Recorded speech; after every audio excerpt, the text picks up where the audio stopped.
जय श्री कृष्णा। नमस्कार दोस्तों, धार्मिक बातचीत यूट्यूब चैनल पर आपका बहुत बहुत स्वागत है। दोस्तों, हम वैशाख मास माहात्म्य का अध्ययन कर रहे थे। पिछले अध्याय में हमने छिपकली के उद्धार की कथा का वाचन किया था। इस अध्याय में आप जानेंगे कि अन्नदान का क्या क्या महत्व है और मैत्र पिशाच की कथा का हम रसपान करेंगे। तो दोस्तों, रसपान कीजिए आज की कथा का। दोस्तों, वीडियो में आगे बढ़ने से पहले आपसे निवेदन है, वीडियो को एक लाइक कर दीजिए। धार्मिक बातचीत यूट्यूब चैनल को सब्सक्राइब करके एक बार कमेंट बॉक्स में लिख दीजिए, जय श्री कृष्ण। तो दोस्तों, रसपान कीजिए आज की कथा का। नारद जी ने कहा, हे राजन, मिथिला का राजा सूरती कीर्ति ये देखकर आश्चर्यचकित रह गया। फिर नम्रतापूर्वक हाथ जोड़कर सूरती देव ऋषि से प्रार्थना करते हुए इस प्रकार बोला, हे माँ मुनि, ये कौन सा अद्भुत पुण्य है जिसके प्रभाव से छिपकली की योनि से राजा हेमांग की मुक्ति हो गई और उसके पाप नष्ट हो गए। कृपया इस धर्म का पूर्ण वृत्तांत मुझे समझाइए। राजा की धर्म में ऐसी आस्था देखकर महात्मा सूरती देव बड़े प्रसन्न हुए और राजा की बड़ी प्रशंसा करते हुए बोले, हे राजन, तुम धन्य हो। तुमने बहुत श्रेष्ठ कल्याणकारी प्रश्न किया है। हे नृपेंद्र, मैं तुम्हें उन समस्त धर्मों के विषय में समझाता हूँ जिनका यश पुराणों ने गाया है और जिनके करने से प्राणी भय बंधन से छूट जाते हैं। वैशाख मास में मनुष्य के करने योग्य जो धर्म है और जिनके प्रभाव से राजा हेमांग की मुक्ति हुई है, वे है जल से भरा घड़ा दान करना, स्थान स्थान पर प्याऊ लगवाना, कुआं, तालाब, बावड़ी आदि खुदवाना, यात्रियों के विश्राम निमित्त धर्मशाला बनवाना, प्रतिदिन सूर्योदय से प्रथम ही स्नान कर लेना, तत्पश्चात भगवान विष्णु का विधिपूर्वक सुगंधित पुष्पों से पूजन करना, भगवान की कथा को श्रवण मनन करना, धूप से तपे हुए मार्ग पर चलने के कारण से थके हुए ब्राह्मणों की हवा करना, उन्हें विश्राम कराना तथा उन्हें ताप दूर करने वाले ठंडे पेय जैसे शरबत, लस्सी आदि पिलाना, धूप ने बचने के लिए छतरी, जूता, खड़ाऊ आदि दान करना, शहद, ईख, कपूर, चंदन आदि तापहारी वस्तुएं दान करना, गौओं को घास खिलाना, फल, दही, नैवेद्य, शैया तथा सुगंधित वस्तु दान करना, अन्य भोजन दान करना, दिन में न सोना तथा रात्रि शयन पृथ्वी पर करना, शरीर में तेल न लगाना, कांसे के बर्तन में भोजन न कर पत्ते पर भोजन करना आदि। ये समस्त धर्म वैशाख मास में करने उचित है। जो प्राणी ऐसा नहीं करते वह हेमांग की भांति कष्ट पाते हैं। जो स्त्रियां ऐसा नहीं करती वे पति पुत्र आदि के सुख से वंचित रहती है। भूखे प्यासे को अन्न और जल का दान अवश्य करना चाहिए। न करने से पशु योनि की प्राप्ति होती है अथवा पिशाच बनकर भटकना पड़ता है। वैशाख मास में अन्न दान न करने से क्या गति होती है, इस संबंध में मैं तुम्हें एक कथा सुनाता हूँ जो मेरे सामने घटित हुई है। रेवा नदी के किनारे एक वृक्ष पर मेरा पिता पिशाच बनकर निवास करता था। भूख प्यास से उसका शरीर शिथिल हो गया था।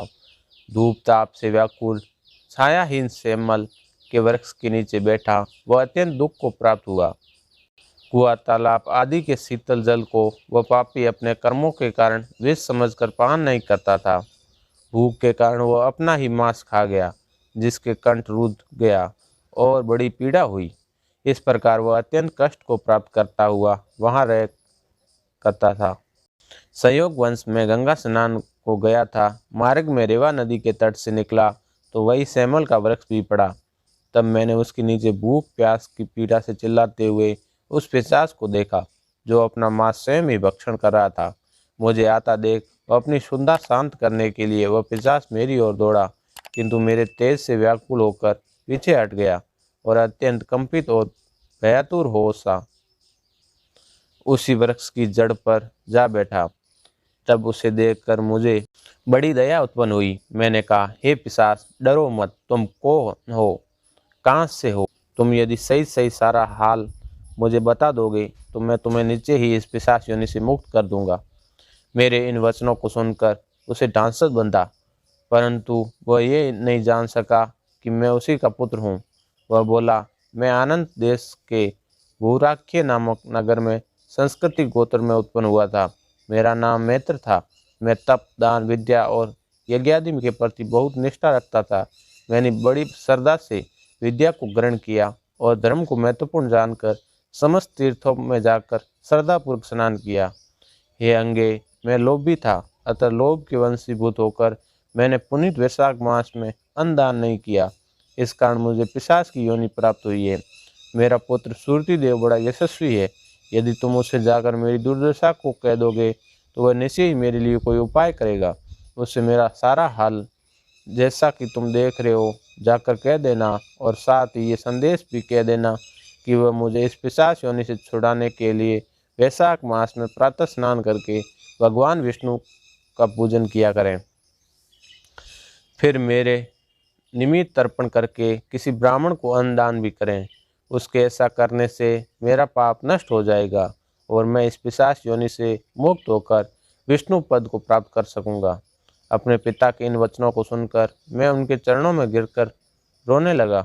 बहुत देर तक रोता रहा। फिर थोड़ी देर बाद चेत आने पर बोला, हे पिता, मैं ही तुम्हारा पुत्र हूँ। देव योग से मैं इधर आ गया हूँ। अब मैं शीघ्र ही घर वापस जाऊँगा और वहाँ मेष संक्रांति से भगवान विष्णु की प्रसन्नता के लिए अन्न जल का दान करूँगा। इस प्रकार पिता को आश्वासन देकर मैं अपने घर वापस लौट आया। वैशाख मास आने पर मैंने पूरी श्रद्धा भक्ति के साथ भगवान विष्णु की प्रसन्नता के लिए उसका विधि पूर्वक सेवन किया।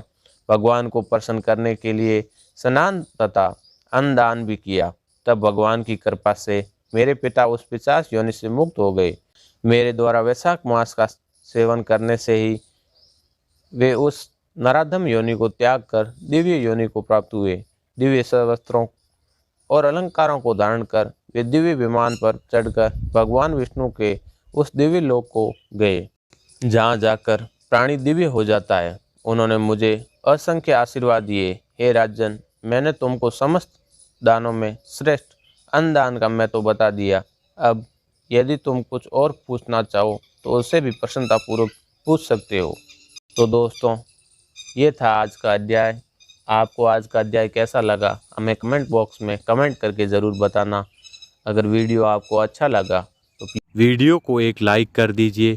धार्मिक बातचीत यूट्यूब चैनल को सब्सक्राइब करके एक बार कमेंट बॉक्स में लिख दीजिए, जय श्री कृष्ण।